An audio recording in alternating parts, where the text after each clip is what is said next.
Hello friends, मेरा नाम नीतू है। ठीक है, मैंने यूजीसी नेट क्वालिफाई किया है और मुझे 1 साल का टीचिंग एक्सपीरियंस है। ठीक है, मैं काफ़ी टाइम से पढ़ा रही हूँ और ऑनलाइन टीचिंग भी काफ़ी टाइम से कर रही हूँ।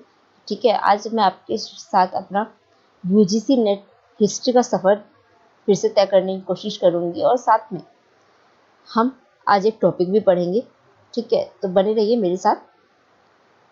तो यूजीसी नेट हिस्ट्री, आपने कई जगह इसको एनटीए नेट हिस्ट्री भी देखा होगा। वो क्यों लिखा रहता है? क्योंकि पहले ये जो एग्ज़ाम है ना, यूजीसी कंडक्ट कराता था, यूनिवर्सिटी ग्रांट कमीशन। अब ये नेशनल टेस्टिंग एजेंसी कराता है, तो इसलिए प्लीज़ कंफ्यूज मत होना कि एनटीए नेट और यूजीसी नेट दोनों एक ही है। अब इसके अलावा आप देखते हो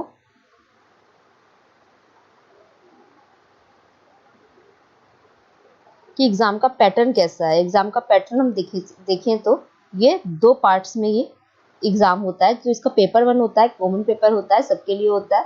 तो इसमें आप काफ़ी कॉमन क्वेश्चंस भी एक्सपेक्ट कर सकते हो, जैसे कि अब मैथ्स के क्वेश्चन आते हैं, वो काफ़ी ईजी रहते हैं।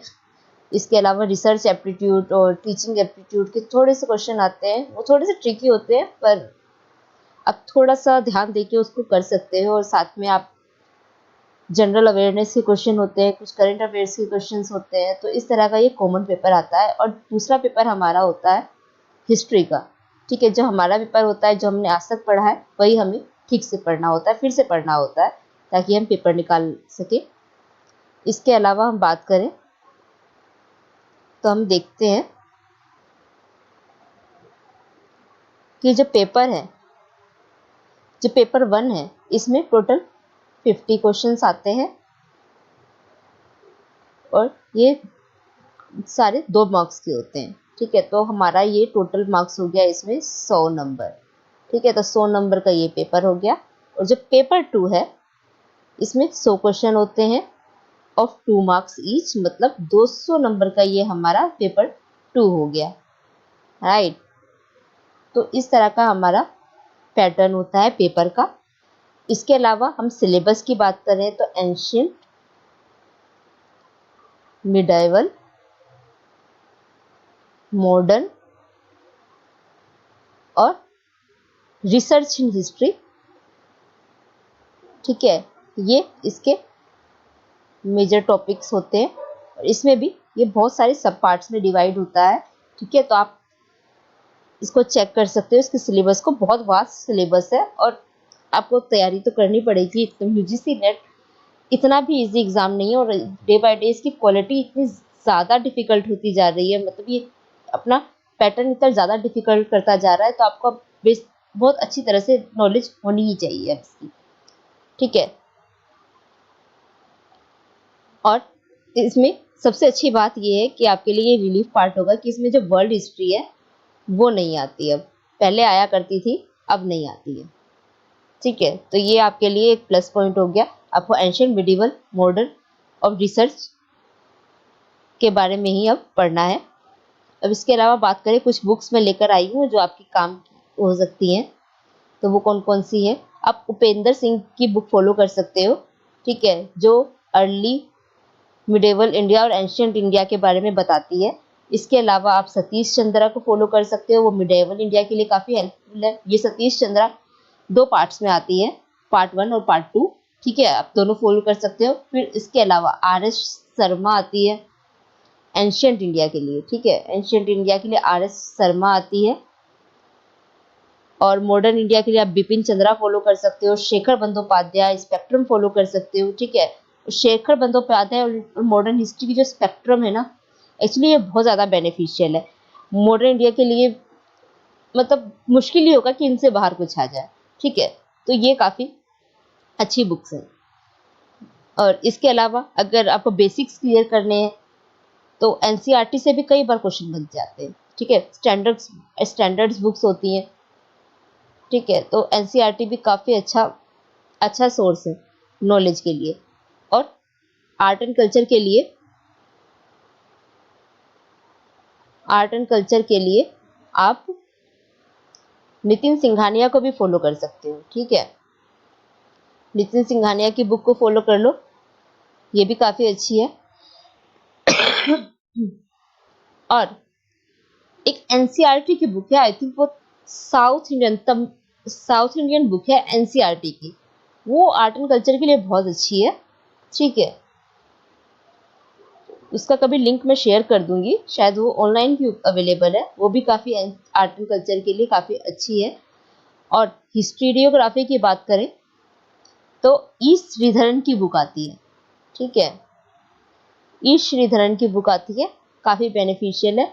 और आपके कुछ टॉपिक्स बच जाएं, अब जैसे कि एग्जाम के लिए मैंने बात की कि आप सिलेबस को अपना कवर करते चलो, उसमें छोटे छोटे टॉपिक्स जो लिखे हैं ना उनको भी कवर करते चलो, तभी आपका पेपर के लिए आप तैयार हो पाओगे। ठीक है, तो अगर कोई चीज़ रह जाती है तो उसको आप ऑनलाइन कवर कर सकते हो, राइट। आपको मिल जाती है गूगल पे, आपको चीज़ें बेसिक नॉलेज भी कई बार मिल जाती है, कई बार चीज़ें समझ में नहीं आ रही होती है तो आपको फॉलो करना होता है। ठीक है, उसके अलावा आप मेरे साथ बने रहो। ठीक है, आप हम साथ में पढ़ेंगे तो चीज़ें और आसानी से क्लियर होती जाएंगी, राइट। अब इससे भी ज़्यादा जो इम्पोर्टेंट चीज़ मैं बता रही हूँ, इग्नू की बुक, लैंग्वेज इसकी थोड़ी डिफिकल्ट होती है। ठीक है, पर ये सिलेबस बहुत ज़्यादा अच्छा कवर करती है। ठीक है, अगर आप इसको फॉलो कर पाओ, इग्नू की इसकी लैंग्वेज समझ पाओ, तो मेरे हिसाब से ना ये एक बेस्ट बुक्स है। ठीक है, इसकी बीए की आती है और एमए की भी बुक्स आती है। ठीक है, बीए, इग्नू की बीए और एमए की बुक्स है ना, बहुत अच्छी तरह से ये इस नेट हिस्ट्री के सिलेबस को कवर करती है। ठीक है, मैंने इसको काफ़ी फॉलो किया हुआ है। ठीक है, इसके अलावा आप अदर सोर्सेज को भी फॉलो कर सकते हो, और उससे भी इम्पोर्टेंट आप खुद को इवेलुएट भी करते रहो। अब वो कैसे करोगे, तो प्रीवियस ईयर पेपर आप सॉल्व कर सकते हो। प्रीवियस ईयर पेपर सॉल्व करते रहोगे तो आपको पता चलता रहेगा कि आप कहाँ पर हो अभी। और इसके अलावा आप मॉक टेस्ट भी करते रहा करो, मॉक टेस्ट देते रहोगे तो आपकी प्रैक्टिस और अच्छी रहेगी, ये जिससे आप और अच्छा बेहतर परफॉर्म कर सकते हो एग्जामिनेशन हॉल में। ठीक है, अब इसके बाद ये हमने पैटर्न समझ लिया, तो एक टॉपिक भी कर लेते हैं। ठीक है, तो ideas of the early past, अब ये क्या है। ठीक है, अब इसमें हम समझने की कोशिश करते हैं कि हम अर्ली पास्ट को कैसे समझा करते थे। ठीक है, किस तरह के आइडियाज थे, तो हम पुरानास को लेते हैं। ठीक है, अब पुराण आपने पढ़ा होगा, कभी सुना होगा, एटलीस्ट सुना तो होगा ही, सबने सबने इंडियन ने पुराण के बारे में सुना होगा। ठीक है, ठीक है, तो अब हमारे जो पुराण हैं उसमें उन्होंने हमारे पृथ्वी, यूनिवर्स और को कैसे समझा, हमारे ये संसार को कैसे समझा। तो पुराणास की बात करें तो पुराणास के हिसाब से जो यूनिवर्स है, ठीक है, ये जो पूरा यूनिवर्स है, ब्रह्मांड है, ये एग की शेप में है। ठीक है, ये एग की शेप में, ये ओवल शेप का एग होता है। ठीक है, तो इस शेप में पूरा ब्रह्मांड है, ये माना बड़ा सा ब्रह्मांड है। ठीक है, अब इस ब्रह्मांड में एक तरफ ऊपर सेलेस्टियल वर्ल्ड है, मतलब जहाँ पे आपके चांद तारे दिखते हैं, दूसरी तरफ ये बीच में ये अर्थ है। ठीक है, और नीचे ये आपका पताल है, नीदर वर्ल्ड जिसको हम कहते हैं। ठीक है, तो यूनिवर्स में तीन चीज़ें आ रही हैं, एक अर्थ आ रहा है, सेलेस्टियल वर्ल्ड आ रहा है, और नीदरलैंड आ रहा है, मतलब नीदर वर्ल्ड आ रहा है, मतलब पताल लोक आ रहा है। ठीक है, तो यूनिवर्स में चीज़ आ गई। और इसके अलावा ये क्या कहते हैं कि जो अर्थ है, अर्थ में 7 लैंड मास आते हैं जो कंसेंट्रिक सर्कल्स में अरेंज है। अब इसका क्या मतलब है अभी बता रही हूँ। और 7 लैंड मास है कंसेंट्रिक सर्कल्स में, और उसके साथ 7 ओशन भी हैं। ठीक है, तो अब इसका क्या मतलब है तो यहाँ समझते हैं। ठीक है, ये है हमारा कंसेंट्रिक सर्कल। ठीक है, अब ये एक के बाद एक लगातार जो सर्कल्स बने हुए हैं, इसी को हम कंसेंट्रिक सर्कल्स कहते हैं। ठीक है, तो ये चीज़ें बेसिकली कहाँ हमें समझने को और मिलती हैं अच्छे से, तो ये हमें ब्रह्म पुराण में मिलती हैं। तो ब्रह्म पुराण में बताया गया है कि ये 7 ओशन और 7 कॉन्टिनेंट्स कौन से हैं। तो हमें सबके बारे में इतना डिटेल से नहीं पढ़ना, सबसे जो इम्पोर्टेंट बात हमें जाननी है, एक तो इनके नाम ध्यान रख लो। ठीक है, और सबसे बीच में कौन सा है वो याद रख लो, क्योंकि क्वेश्चन एक्चुअली बने हुए हैं। ठीक है, तो वो क्या है, तो ये है हमारा, ये है हमारा जम्बू द्वीप। ठीक है, यहाँ पे आप जम्बू द्वीप देख रहे हैं, तो ये सबसे बीच में, तो सबसे बीच में यहाँ पे कौन कौन है, तो ये जम्बू द्वीप, ये पूरा जम्बू द्वीप है। और इसमें भी इम्पोर्टेंट क्या है, तो इसमें बिल्कुल बीच में से मेरू माउंटेन निकल रहा है। ठीक है, अब मेरू माउंटेन MERU,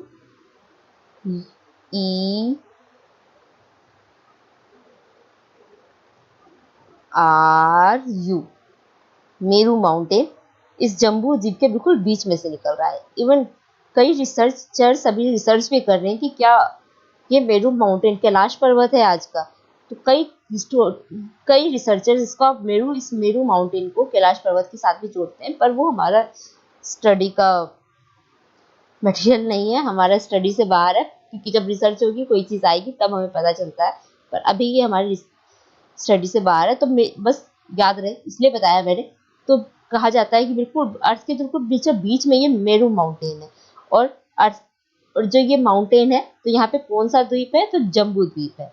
ठीक है, इसके अलावा कौन कौन से कॉन्टिनेंट है, तो इसके अलावा कॉन्टिनेंट है पलक्षा द्वीप। तो कहाँ है पलक्षा द्वीप, ये है हमारा पलक्षा द्वीप। इसके बाद शलमला द्वीप, कुशना द्वीप, कुसा द्वीप और क्रोंका द्वीप, शका द्वीप, पुष्कर द्वीप। तो ये 7 कॉन्टिनेंट्स हैं। और आप यहाँ पर ध्यान दो कि ये जो 7 कॉन्टिनेंट्स है ना, जैसे कि एक कॉन्टिनेंट से दूसरे कॉन्टिनेंट तक हम जब जाते हैं ना, तो बीच में ओशन आता है। और ये ओशन किससे बने, जैसे कि आप पिक्चर में देख सकते हो, ये जम्बू द्वीप है। जम्बू द्वीप के बाद आता है साल्ट ओशन। ठीक है, साल्ट ओशन को ब्राइनी ओशन भी कहते हैं, मतलब साल्ट ओशन। जम्बू द्वीप के बाद साल्ट ओशन है, फिर पलक्षा द्वीप आता है, फिर सुगर केन जूस से बना ओशन आता है। ठीक है, इसके बाद सलमल द्वीप आ जाता है। सलमल द्वीप के बाद कौन सा ओशन आता है, तो वाइन का ओशन आ जाता है। और वाइन के ओशन से आगे चले तो द्वीप कौन सा आता है, तो कुसा द्वीप आता है। कुसा द्वीप के बाद जो ओशन आता है, तो वो घी से बना ओशन है। तो सीधे सीधे नाम देख लेते हैं हम। ठीक है, तो अब ये समझ लो कि एक कॉन्टिनेंट आता है, तो उसके साथ में एक क्वेश्चन आ जाता है। ठीक है, तो 7 ओशंस किससे बने, ब्राइनी ओशन मतलब salt water, sweet water, milk, sugar cane juice, wine, ghee, curd, इन 7 चीज़ों से ओशन बना। इन 7 तरह के ओशन इन चीज़ों से बने हुए हैं। और 7 कॉन्टिनेंट्स अगेन जम्बू द्वीप, पलक्षा द्वीप, सलमल द्वीप, पूषा द्वीप, क्रोंका द्वीप, सका द्वीप, पुष्कर द्वीप। ठीक है, जम्बू द्वीप बिल्कुल बीचों बीच है, सबसे बीच में जो है जम्बू द्वीप, और उसके जम्बू द्वीप के बिल्कुल बीचों बीच में से कौन सा माउंटेन निकल रहा है, तो माउंटेन मेरू। ठीक है, अब इस माउंटेन, ये जो जम्बू द्वीप है, इसके बिल्कुल साउथ में है भारतवर्षा। ठीक है, इसके बिल्कुल साउथ में है भारतवर्षा। अब पुरानास के टाइम के लोगों का मानना है कि जो भारतवर्ष है ना, इसका नाम पड़ा है किंग भारत से। ये महान किंग था भरत, जो कि दुष्यंत और शकुंतला का पुत्र था। ठीक है, और जो भारतवर्षा है ये 9 खंड में बटा हुआ है। ठीक है, और पुराना से हमें ये भी पता चलता है कि इन लोगों को माउंटेन्स, रिवर, प्लेसेस की कितनी अच्छी खासी नॉलेज थी कि सबको कवर करते हैं, कि यहाँ पे ओशंस, कॉन्टिनेंट सबको कवर करते हुए चलते हैं। तो किस तरह से इन्हें ज्योग्राफिकल नॉलेज थी, इससे हमें ये पता चलता है। राइट, अब ये तो हमने समझ लिया अभी तक पुरानास ने क्या कहा। अब इंडिया से बाहर के लोग इंडिया को क्या कहते थे, अब वो भी समझ लेते हैं। तो आपको पता होगा इंडस नदी के बारे में और सिंधु नदी के बारे में। तो कहाँ बहती है, हमारे जम्मू कश्मीर से निकलते हुए आज पाकिस्तान से होते हुए अरेबियन सी में जाके गिर जाती है। ठीक है, तो ये हमारे नॉर्थ वेस्टर्न पार्ट में इंडस रिवर देखने को मिलती है। ठीक है, अगर मैं मैप में दिखाऊं आपको,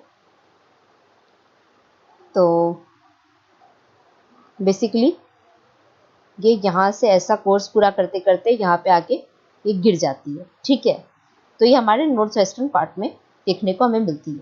तो इसी इंडस नदी को इंडस या सिंधु कुछ भी कह लो, बात एक ही है।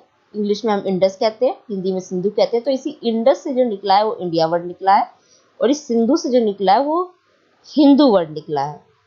राइट,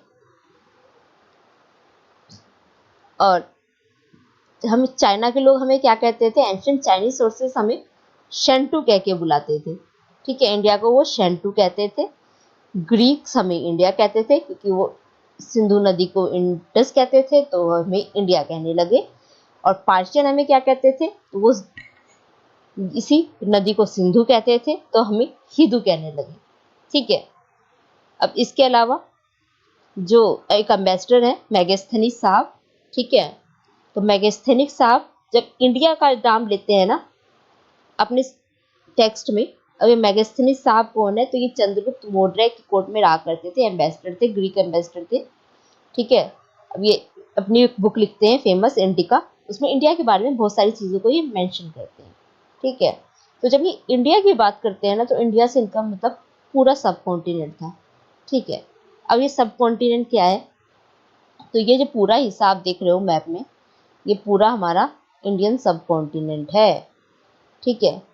ये भी है, ठीक है, ये छूट गया, ये भी पूरा पार्ट है, ठीक है, ये भी पूरा पार्ट है, नॉर्थ ईस्टर्न पार्ट भी है। तो इसे हम श्रीलंका को जोड़ लेते हैं, आज के भूटान, बांग्लादेश, नेपाल, पाकिस्तान, अफगानिस्तान, इन एरियाज को इंडियन सब कॉन्टिनेंट में जोड़ देते हैं, ठीक है, क्योंकि इसे को हम इंडियन सब कॉन्टिनेंट कहते हैं। ये पूरा भाग इंडियन सब कॉन्टिनेंट कहलाता है, ठीक है। वेल डिफाइंड इसका ज्योग्राफी है, मतलब आपको यहाँ पे हिमालयाज देखने को मिलेंगे जो इसको ऊपर के एरिया से अलग करते हैं, फिर आपको यहाँ पे माउंटेन्स देखने को मिलेंगे जो इनको वेस्टर्न एरिया से अलग करते हैं, ठीक है। तो आपको वेल डिफाइंड रीजन्स है, ठीक है, इंडियन सब कॉन्टिनेंट का। और जब हम एंशियंट हिस्ट्री की बात करते हैं तो उसमें हम पूरे एंशियंट इंडियन सब कॉन्टिनेंट को लेते हैं, हम आज की पॉलिटिकल बाउंड्रीज को निगलेक्ट करते हैं, ठीक है। इसके अलावा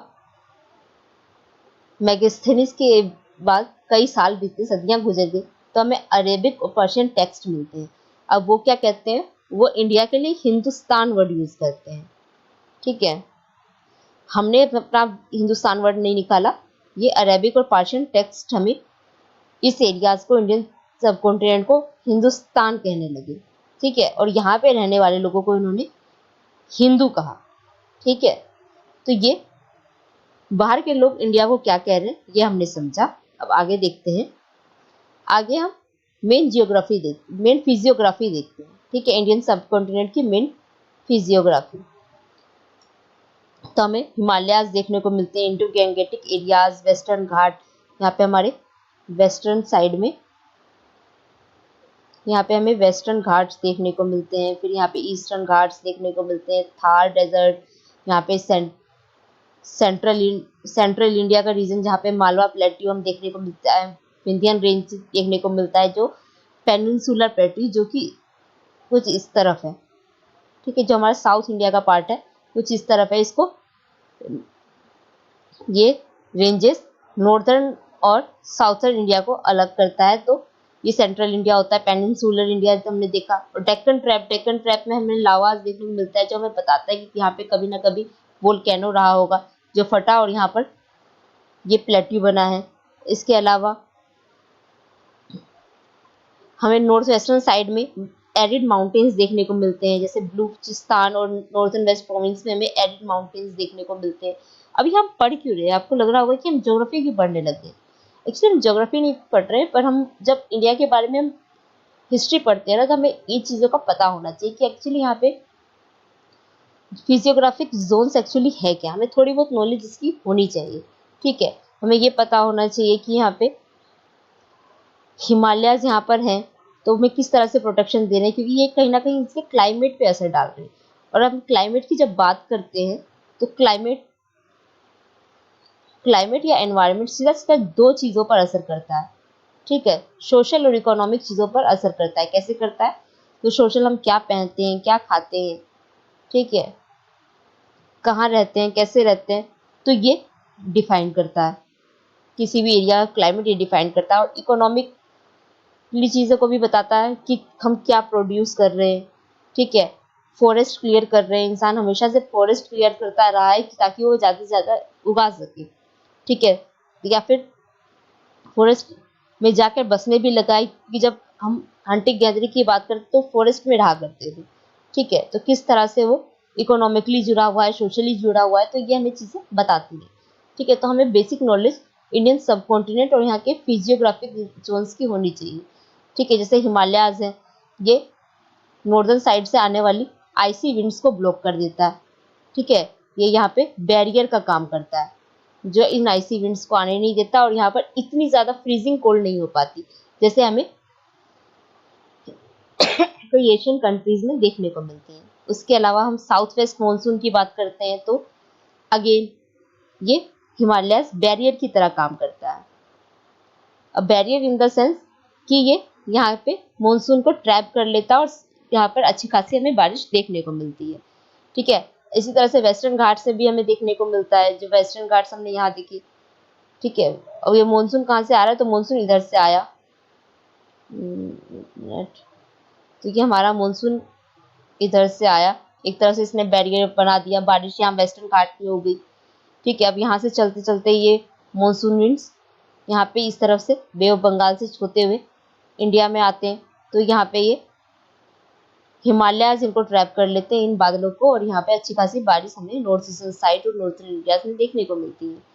ठीक है, उसके बाद हम थार डेजर्ट देखते हैं, कितना सूखा और रेगिस्तानी एरिया है। राइट, तो इस तरह की हमें नॉलेज थोड़ी बहुत होनी चाहिए। फिर इसके अलावा हम बहुत सारे पासेस देखते हैं। अब पासेस क्या होते हैं, तो एक्चुअली हमें माउंटेन्स क्रॉस करने के लिए ना पासेस की ज़रूरत पड़ती है। मतलब एक मिनट, जैसे ये माउंटेन है तो यहाँ पे थोड़ा सा दर्रा बन गया, यहाँ पर थोड़ा सा टूट गया तो यहाँ पे निकलने की जगह बन गई, तो यहाँ पे हमें पासेस की जरूरत पड़ती है। तो पासेस से हमें ये पता चलता है कि एंशियंट टाइम पे या मिडिवल टाइम पे भी अगर यहाँ पे इन्वेडर्स आ रहे थे तो इन्हीं पासेस के थ्रू ही आ रहे थे, उनका रूट क्या था ये सब हमें इनसे पता चल जाता है। ठीक है, आगे बढ़ते हैं। यह ways of dividing the past. ठीक है, अब इसमें हम क्या समझ रहे हैं, अब इसमें हम ये समझ रहे हैं कि जो अर्ली हिस्टोरियंस थे, अर्ली हिस्टोरियंस आपको पता होगा कि जब ब्रिटिश रूल आया तब हमने, जैसे हम आज हिस्ट्री पढ़ रहे हैं उस तरह से पढ़ना हमने ब्रिटिश टाइम पे शुरू किया। उससे पहले हिस्ट्री को इस तरह से पढ़ा नहीं जाता था। हमारे यहाँ हिस्ट्री को समझने के लिए अलग मेथड थे। हम अगर कोई चीज़ ज़रूरी होती थी तभी उसको प्रिजर्व करके रखते थे, वरना उसको हटा दिया करते थे। ठीक है, या तो हिस्ट्री को ओरली भी आगे तक बढ़ाया करते थे, जनरेशन टू जनरेशन ओरली उसको पहुंचाया करते थे, ना कि उसको रिटर्न में अप्लाई किया करते थे। ठीक है, तो जो अर्ली हिस्टोरियंस होंगे, तो जब अर्ली हिस्टोरियंस ज़्यादातर हमें अंग्रेज देखने को मिलते हैं। ठीक है, कुछ इंडियंस होते हैं। तो जब ये अर्ली हिस्टोरियंस आते हैं ना, जब ये अर्ली हिस्टोरियंस आते हैं तो ये इंडियन हिस्ट्री को डिवाइड कर देंगे हिंदू पीरियड में, मुस्लिम पीरियड में और ब्रिटिश पीरियड में। ठीक है, अब ये कहेंगे कि जो एंशियंट टाइम था ये हिंदू पीरियड था, एंशियंट टाइम हो गया हिंदू पीरियड, ये मुस्लिम पीरियड हो गया मिडिवल टाइम, और ब्रिटिश पीरियड हो गया ये मॉडर्न टाइम। तो इस तरह का क्लासिफिकेशन ये अर्ली हिस्टोरियंस कर देंगे। अब इस पे बड़ा बवाल छिड़ेगा। अब क्यों बवाल छिड़ेगा, अब कुछ हिस्टोरियंस कहेंगे कि आप हिंदू को, एंशियंट इंडिया को अगर हिंदू पीरियड कह रहे हैं तो आपको ये ध्यान रखना चाहिए कि जैन्स और बुद्धिज्म भी उस वक्त प्रिविलेंट थे, आप उन सबको हिंदू कैसे कह रहे हैं। इसके अलावा हम अगर मिडेवल टाइम को अगर मुस्लिम पीरियड कह रहे हैं तो हमें ये भी ध्यान रखना चाहिए कि जो मुगल्स थे वही एक बड़े इंडिया के बड़े हिस्से पर राज कर पाए थे, बाकी दिल्ली सल्तनत वगैरह इतने बड़े हिस्से पर राज नहीं कर पाए थे। ठीक है, हिंदू रूलर्स भी बहुत सारे थे उस वक्त, आप उनको कैसे इग्नोर कर रहे हो। और अगर इसके अलावा ये कहते हैं कि अगर रिलीजन के हिसाब से ही अगर हिस्ट्री को बांटना है, पास्ट को बांटना है, तो आप ब्रिटिश क्यों बोल रहे हो, इसको क्रिश्चियन पीरियड बोलो। ठीक है, तो अब इसके अगेंस्ट में एक न्यूट्रल क्लासिफिकेशन आएगी। अब ये कहेंगे, न्यूट्रल क्लासिफिकेशन वाले कहेंगे एंशियंट, अर्ली मिडाइवल, मिडाइवल और मॉडर्न पीरियड में हिस्ट्री को बांटो। ठीक है, तो आप कई जगह पे एंशियंट, मिडिवल या मॉडर्न पीरियड भी देखते हैं। फिर हम इसके अलावा देखते हैं कि इनको और भी तरह से कई बार कैटेगराइज किया जाता है, ठीक है, जो हिस्टोरियंस अपने हिसाब से, कन्वीनियंस के हिसाब से करते रहते हैं। इसके अलावा हम देखते हैं एंशियंट जो हिस्ट्री है, इसको प्री हिस्ट्री और हिस्ट्री में भी डिवाइड किया जाता है। अब दोनों का क्या मतलब है? दोनों का मतलब ये है कि प्री हिस्ट्री से हम उस टाइम पीरियड को समझते हैं जब राइटिंग का इन्वेंशन नहीं हुआ था, उस पीरियड को हम प्री हिस्ट्री कहते हैं, ठीक है। उस पीरियड को हमने कह दिया प्री हिस्ट्री। अब जब राइटिंग का इन्वेंशन हो गया, तो राइटिंग का जब इन्वेंशन हो गया तो हम उस पीरियड को कहेंगे हिस्ट्री, ठीक है। समझ में आई? जब हम लिखना पढ़ना सीख गए तो हमने उस पीरियड को कहा हिस्ट्री। जब राइटिंग नहीं आती थी, लिखना वगैरह नहीं आता था, तो हम उस पीरियड को कहते हैं प्री हिस्ट्री। अब इस तरह से क्लासिफाई करने में ना दिक्कत आ रही थी। अब क्या दिक्कत आ रही थी? सॉरी, दिक्कत ये आ रही थी कि जैसे आप ब्राह्मणी इस इंस्क्रिप्शन को समझो, इसको डेसिफर किया गया था 4th सेंचुरी BC। मतलब ये पाया गया कि ये 4th सेंचुरी BC को बिलोंग करती है, ठीक है। ये ओल्डेस्ट डेसिफर इंस्क्रिप्शन है, मतलब ब्राह्मी वो इंस्क्रिप्शन है जिसको हम डेसिफर कर चुके हैं, समझ चुके हैं, और ये 4th सेंचुरी BC से बिलोंग करती थी, ठीक है। समझ लिया? तो जब ये 4th सेंचुरी BC को बिलोंग करती है और हमने जब ये इसको पढ़ा, तो ये इस पीरियड को हम क्या कह सकते हैं कि ये हमारा हिस्ट्री है।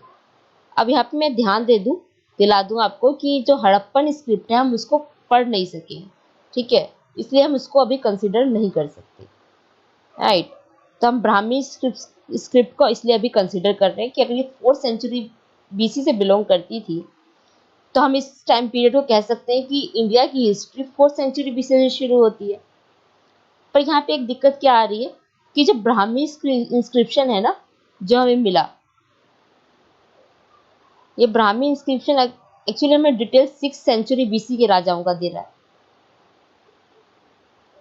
ठीक है। तो हम क्या अब अपनी हिस्ट्री को हम खिसका के 6th सेंचुरी BC तक ले जाएं? अब यहाँ पे एक और चीज समझने वाली बात है, क्या जब लिखना हुआ मिला, क्या राइटिंग तभी से आई थी? बिल्कुल भी नहीं, उसे बहुत साल पहले से लोग जानते होंगे, लिखना जान चुके होंगे, ये तो तब लिख गई, ठीक है। तो इस तरह की चीजें इसमें आ गई। अब इसके अलावा हम ये भी समझ सकते हैं, इसके अलावा और कमियां देख सकते हैं। तो वो क्या देख सकते हैं कि आप हड़प्पा को कैसे भूल सकते हैं? जैसे मैंने बात की, हड़प्पा को कंसीडर नहीं करते। क्यों नहीं करते भाई? बेशक हमने डेसिफर नहीं किया, अभी तक पढ़ना लिखना नहीं जान पाए इसको, पर भाषा तो थी, ठीक है। तो आप क्यों नहीं कह सकते कि हमारी हिस्ट्री वहां से शुरू हो रही है? अब इसके अलावा एक और इसमें कमी आ जाती है कि जैसे मैंने बात की, हम ट्रांसमिट कैसे करते थे नॉलेज को? तो हम ट्रांसमिट करते थे, ओरली ट्रांसमिट करते थे, ठीक है। तो ओरली ट्रांसमिट करते थे हम अपनी नॉलेज को। जैसे वेदास को हमने ओरली ट्रांसमिट किया, ठीक है। वेदास को एक जनरेशन तक, दूसरे जनरेशन तक बस बोलकर बताया, ठीक है। तो आप उसको कैसे कंसिडर कर सकते कि वो, उसको कैसे इग्नोर कर सकते? वो भी तो एक तरीका ही है। एक्चुअली लिखकर हम करते क्या है, अपनी नॉलेज को दूसरे तक पहुंचा देते हैं, ठीक है, जो पढ़ने वाला उसको समझ सके। अब ये चीज़ हम अगर ओरली भी कर रहे हैं, ठीक है, आज तक हम उसको जानते हैं, तो ये चीज़ें कैसे आप इग्नोर कर सकते हो, राइट। तो इस तरह की कमियां हमें प्री हिस्ट्री और हिस्ट्री की क्लासिफिकेशन में आती हैं। अब एक नया कॉन्सेप्ट निकल के आता है, वो क्या है? तो वो है प्रोटो हिस्ट्री। तो प्रोटो हिस्ट्री क्या है, समझते हैं। अब जैसे कि मैंने बात की हड़प्पा की, अगेन हड़प्पा को ही लेते हैं। इनके बारे में हम कुछ खास नहीं जानते हैं, ठीक है। फाइंडिंग्स भी बहुत ज़्यादा नहीं हुई हैं, इनकी लैंग्वेज हमें नहीं पता है, ये क्या बोलते थे नहीं पता हमें। इनके बारे में ना कई जानकारियां हमें मेसोपोटामिया से मिलती हैं, ठीक है। और भी कुछ एरियाज हैं, ठीक है, वर्ल्ड में, जहाँ से इजिप्ट से भी हमें मिलती हैं। तो मतलब कुछ एरियाज हैं विदेशों में जहाँ से हमें इन हड़प्पन्स के बारे में जाना। तो हमें बेसिकली हड़प्पा से हमें नहीं पता चला कि ये कैसे है, पर अदर सोर्सेज से हमें पता चल गया जहाँ पे राइटिंग लोग जानते थे। अब सीधा सीधा एक और एग्जांपल देती हूँ, आपको समझ में ही आ जाएगा। प्रोटो हिस्ट्री ये एक पर्टिकुलर एरिया है, ठीक है। यहाँ के लोग अनपढ़ है, लिखना पढ़ना नहीं जानते। और एक ये बहुत डेवलप एरिया है, यहाँ के लोग पढ़ना लिखना जानते हैं। अब इन्होंने कोई इंस्क्रिप्शन लिखा, हम इसके बारे में अनजान है कि ये कौन लोग हैं, हम नहीं जानते इन्हें, इस पर्टिकुलर एरिया के बारे में कोई जानकारी नहीं है। पर इसके बारे में जानकारी हमें ये देते हैं, ये डेवलप एरिया देता है, ठीक है। इसी को हम कहते हैं प्रोटो हिस्ट्री, ठीक है। तो हम इनके बारे में, हमें ये खुद नहीं बताते, कोई दूसरा टेक्स्ट हमें इनके बारे में बताता है, तो इस चीज को हम बेसिकली प्रोटो हिस्ट्री कहते हैं, राइट। सॉरी, ठीक है। तो ये हमारा हो गया प्रोटो हिस्ट्री का कॉन्सेप्ट, ठीक है। तो अब हिस्टोरियंस जो हैं ये प्रोटो हिस्ट्री को ही अब फॉलो करते हैं। अब लैंग्वेजेस की बात करें तो लैंग्वेज क्या होती है, जब हम किसी को बोल के कुछ समझाते हैं, ठीक है, हम वर्बली या सिंबल्स में कुछ बोलते हैं, जैसे मैं बोल रही हूँ, ये हमारी लैंग्वेज है, ठीक है। मैं आपको कुछ समझाने की कोशिश कर रही हूँ कुछ पर्टिकुलर सिंबल्स में, वो हमारी लैंग्वेज है। तो हम इस तरह से लैंग्वेज को डिफाइन करते हैं, तो हम कम्युनिकेशन ताकि ईजिली कर सके। तो हम इस तरह से देखते हैं कि जो मेसोपोटामिया है, एक्चुअली मैं फ्रेंड्स सॉरी, मैं मैप लाना भूल गई, मैंने डाउनलोड किया था पर मुझे दिख नहीं रहा, शायद रह गया, ठीक है। तो आप प्लीज़ देख लेना इनकी लोकेशंस। तो मोसोपोटामिया कहाँ पे है, ये एंशियंट इराक का एरिया है, जो आज का इराक है उससे काफ़ी बड़ा था ये मेसोपोटामिया। तो यहाँ पर जो की स्क्रिप्ट थी उसे हम कुनिफॉर्म स्क्रिप्ट कहते हैं, ठीक है। इसका इन्वेंशन 3400 BC में हुआ, राइट। फिर इजिप्टियन हेरोग्लिफ्स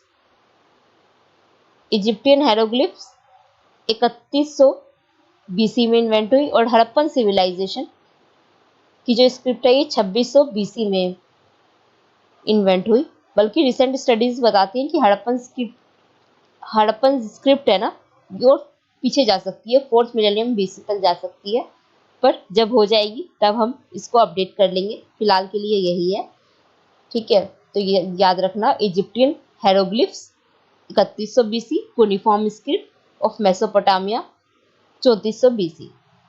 अब ये जो कुनिफॉर्म है, इजिप्टियंस है, ये पत्थरों वगैरह पे लिखा करते थे, पेड़ों की छाल पर लिखा करते थे। तो इस तरह की इनकी हमें इंस्क्रिप्शंस राइटिंग्स मिली हैं जो अभी तक काफ़ी अच्छी हालत में। और वहीं हड़प्पन सिविलाइजेशन की राइटिंग की बात करें तो इसकी स्क्रिप्ट हमें ज़्यादातर सीलिंग्स वगैरह पे, सिक्के वगैरह पे, मोहरे पे देखने की मिली है, जो कि इतनी ज़्यादा नहीं है, इसमें बहुत ज़्यादा बड़ा लिखा नहीं है, जिसकी वजह से हमें इसको पढ़ने में बहुत दिक्कत आती है, ठीक है। इसलिए अभी तक ये डेसिफर नहीं हुई है, राइट। आगे चलते हैं, changing interpretation of early Indian history. तो अर्ली इंडियन हिस्ट्री मतलब हमारी एंशियंट हिस्ट्री को किस तरह से देखा जाए, तो किस तरह से इंटरप्रिटेशन हुए और किस तरह से बदलते भी रहे, तो इसको हम समझते हैं। तो सबसे पहले इंडोलॉजिस्ट और ओरिएंटलिस्ट की बात कर लेते हैं। तो ये लोग कौन थे, तो ये लोग बहुत ज़्यादा एक्साइटमेंट से भरे लोग थे, बहुत ज़्यादा एक्साइटेड थे कि इनका मन था कि अब ये इंडिया का रूल अभी अभी, मतलब ब्रिटिशर्स ने अभी अभी इंडिया पे रूल करना शुरू किया था, तो ये बहुत ज़्यादा एक्साइटेड थे कि हमें इंडिया पर रूल करना है, तो इसलिए हमें यहाँ की हिस्ट्री के बारे में पता होना चाहिए, ठीक है। तो यहाँ की हिस्ट्री को पता करने के लिए काफ़ी एक्साइटेड हो गई, जिसकी वजह से यहाँ पर शुरुआत भी हुई 1784 में एशियाटिक सोसाइटी ऑफ बंगाल की इस्टेब्लिशमेंट होती है 1784 में। और इसने काफ़ी कुछ किया, एक्चुअली बहुत सारे टेक्स्ट को इसने ट्रांसलेट भी किया, और उसका सबसे बड़ा अचीवमेंट था कि इसने ब्राह्मी और खरोष्टी स्क्रिप्ट्स को पढ़ना सीख लिया, डेसिफर कर लिया, राइट। तो इस तरह के कई सारे काम किए, उसके अलावा भी इन्होंने बहुत सारे काम किए, कॉइन्स वगैरह को ढूंढा, आर्कियोलॉजिकल सोर्सेज निकाले, बहुत सारी राइटिंग्स, यहाँ के एंशिएंट टेक्स्ट को इन्होंने ट्रांसलेट करके पढ़ना लिखना शुरू किया, और यहाँ की जो ट्रेडिशंस हैं उसके बारे में बहुत सारी जानकारियाँ हमें लाकर दी, ठीक है। अब इसी के तहत हम देखते हैं 1871 में जियोलॉजिकल सर्वे ऑफ इंडिया भी बनता है, जो कि अगेन खुदाई कर करके चीज़ों को और निकालना शुरू कर देगा। ठीक है, तो इस तरह से हिस्ट्री को लेकर ग्रोथ आगे बढ़ जाती है। अब इंडोलिजिस्ट और ओरिएंटलिस्ट ने इतने सारे काम तो किए, पर इनमें कमियां बहुत थी। तो कमियां किस तरह की थी? तो ये लोग जिस तरह की फाइंडिंग्स करते थे ना, तो इस तरह ये करते थे कि रेशियली खुद को सुपीरियर बताए और इंडियंस को काफ़ी इन्फीरियर बताए। ठीक है, तो इस तरह की ये फाइंडिंग्स क्या करते थे, मतलब बताया करते थे कि जैसे आर्यंस की थ्योरी को ये लेकर आए थे कि आर्यंस आए, इन्होंने इंडियंस को के साथ इन्होंने वॉर की और ये आर्यंस जीत गए, और ये जितने भी यहाँ पे इंडियंस है ये सारे के सारे आर्यन के डिसेंडेंट हैं। तो किस तरह से ये चीज़ें ये करने लगे। और इसके अलावा ये इंडिया के ट्रेडिशंस को बहुत अच्छा भी नहीं मानते थे, इसको एक तरह से बैकवर्ड दिखाने की कोशिश करते थे। जैसे कि यहाँ पे कोई कुरीति मिली, जैसे सती प्रथा, तो उसको बहुत एग्जेजरेट करते थे। ठीक है, कास्ट सिस्टम वगैरह इनको समझ में आती थी नहीं। ठीक है, तो वो इनकी समझ से बाहर रहती थी। तो इस तरह से ये चीज़ों को बस गलत नज़रिए से दिखाने की कोशिश किया करते थे। राइट, तो इन्हीं से खुन्नस निकालने के लिए आएंगे हमारे नेशनलिस्ट। ठीक है, इनको गुस्सा भरा भरा हुआ था। इन नेशनलिस्ट को 19th और 20th सेंचुरी में आएंगे और इनको गुस्सा भरा हुआ था किसके अगेंस्ट में? इन ओरिएंटलिस्ट और इंडोलॉजिस्ट के अगेंस्ट में। राइट, तब ये क्या करेंगे? ये गोल्डन एज ढूंढने निकलेंगे। कब? एंशियंट इंडिया में। हमने अभी बताया था ना, ये क्लासिफिकेशन लेके आए थे कि ये क्लासिफिकेशन के आए थे एंशियंट मतलब हिंदू, जो कि एंशियंट टाइम से जुड़ा हुआ था, और मुस्लिम पीरियड जो कि मिडिवल टाइम से जुड़ा हुआ था, और ये ब्रिटिश पीरियड। तो ये गोल्डन एज ढूंढने की कोशिश करेंगे। कहाँ? तो ये ढूंढने की कोशिश करेंगे ये हिंदू पीरियड में। तो इन्हें हिंदू पीरियड में गोल्डन एज कहाँ मिलेगा? तो वेदास का टाइम मिल जाएगा, गुप्तास का टाइम मिल जाएगा। ठीक है, तो मौर्यास का टाइम मिल जाएगा। तो ये इस टाइम पीरियड में अपना गोल्डन एज ढूंढेंगे कि ये जो एजेस थे बहुत अच्छे थे, यहाँ पे सब कुछ अच्छा होता था। और जब ये मुस्लिम रूलर्स आए, तो ये इसे एक ट्रेजेडी की तरह देखना शुरू कर देंगे। तो इस तरह की ये चीज़ें करने लगी। ठीक है, तो इस तरह की इनमें कमियां दिखने को मिली कि ये अब चीज़ों को पोलराइज करने लगे, कम्युनल टिंज लेकर आने लगे हैं। जो ओरिएंटलिस्ट जिसको ला रहे थे, अब ये नेशनलिस्ट इसको और बढ़ा रहे हैं। ठीक है, अब इसके अगेंस्ट में एक और आवाज़ उठती है मार्क्सिस्ट की। अब ये कहेंगे कि तुम लोग पागल हो क्या, सोशल और इकोनॉमिक स्ट्रक्चर्स की बात करो, क्या तुम बड़ी बड़ी चीज़ों के बारे में बात कर रहे हो? ठीक है, सोसाइटी देखो, इकोनॉमी देखो। ठीक है, तो इस तरह की ये सोच लेकर आएंगे और इन पे बात करना शुरू करेंगे कि सोसाइटी कैसी थी, उस टाइप का इकोनॉमिक स्ट्रक्चर कैसा था, किस तरह का प्रोडक्शन होता था। तो उस टाइप की चीज़ें ये करेंगे। अब मार्क्सिस्ट में कमियां क्या थी कि ये आर्कियोलॉजिकल फाइंडिंग्स वगैरह कुछ ठीक से नहीं कर रहे थे। ठीक है, जो ओरिएंटलिस्ट और नेशनलिस्ट ने पहले खोज रखा था, तो भी उनमें कमियां निकालने में लगे हुए थे। तो अब इसमें दिक्कत ये आती है कि अगर इन्होंने अपनी बुक में कोई रिसर्च में अगर कोई गलती की होगी, तो ये मार्क्सिस्ट में पूरी तरह से गलत होंगे। ठीक है, तो इस तरह की ये मार्क्सिस्ट अप्रोच में कमियां हमें देखने को मिली कि ये कुछ फाइंडिंग वगैरह नहीं कर रहे, आर्कियोलॉजिकल सोर्सेज पे ध्यान नहीं दे रहे, बल्कि जो रिटन रिकॉर्ड्स हैं, बल्कि जो पहले ही हो चुके हैं उसको इंटरप्रेट करे जा रहे हैं। राइट, अब इसके अलावा हमें रिसेंट हिस्टोग्राफी मिलती है, जो कि बहुत अच्छी तरह से अभी काम कर रही है। हमें एनवायरमेंटल स्टडीज़ मिलती है, जो क्लाइमेट चेंजेस के बारे में बात करती है। इसके अलावा स्ट्रक्चर्स की बात की जाती है कि जब बस हिस्ट्री का मतलब बस पॉलिटिकल किंग्स वगैरह नहीं होता है, आम पब्लिक भी हिस्ट्री में आती है, या फिर स्ट्रक्चर्स आते हैं। तो इस तरह की चीज़ें भी अब देखी जाती हैं। ठीक है, तो रिसेंट हिस्टोग्राफी हम देखते हैं, और आगे हम इससे आगे हम अगले वीडियोस में बात करेंगे। तो अभी के लिए thank you so much for watching this video. ठीक है, गुड नाइट, जय हिंद।